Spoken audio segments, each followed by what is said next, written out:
Welcome to our channel. In this video, we will see how to blow your baby's nose.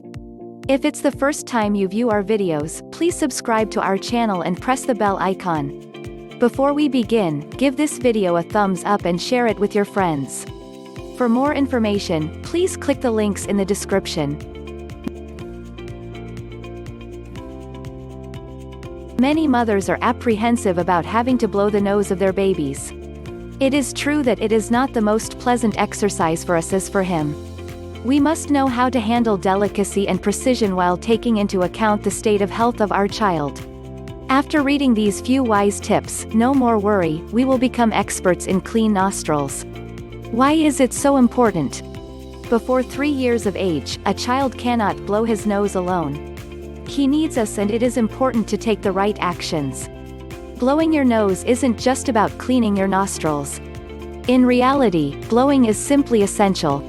In fact, a well-cleaned nose helps prevent colds, ear infections, nasopharyngitis, bronchitis and bronchiolitis. The right methods to adopt: if the secretions in the baby's nose are not yet dry, it is advisable to gently turn a small piece of cotton, which we will have previously rolled in a twist, in the first nostril in order to remove the phlegm. Repeat the operation with a clean cotton pad in the second nostril. On the other hand, if its secretions are dry, then another method should be adopted. For this, we provide a pod of physiological serum.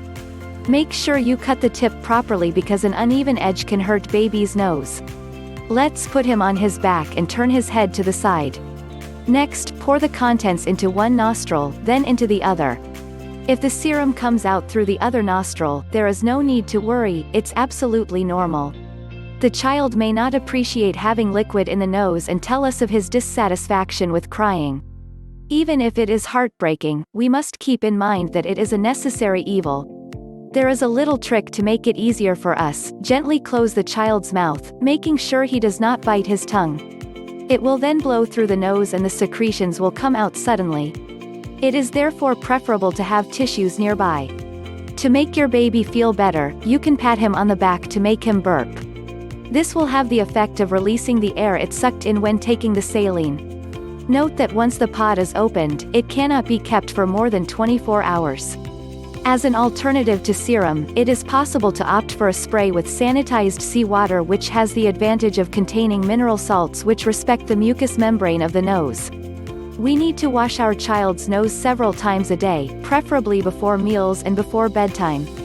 If, despite everything, you are apprehensive before blowing your nose, do not hesitate to consult his pediatrician so that he can reassure you and teach you the right actions. What to do if baby has a cold? In this situation, we can opt for the baby fly, a device sold in pharmacies. Place the tip in the child's nostril and exert a few small pressures with the pair. This will then suck the secretions present in the nose. If the tip is not disposable, remember to sterilize it at least twice a week. For that, it is very simple. It is enough to immerse it 10 minutes in boiling water. You should plan 1 to 2 daily sessions in case of a cold. After using the baby fly, it is recommended to use a nasal disinfectant in spray or single dose. If, after a few days, there is no improvement, consultation with the doctor is essential. Thank you for watching. You can watch more videos by clicking the links in the description. If you like this video, give it a thumbs up and share it with your friends.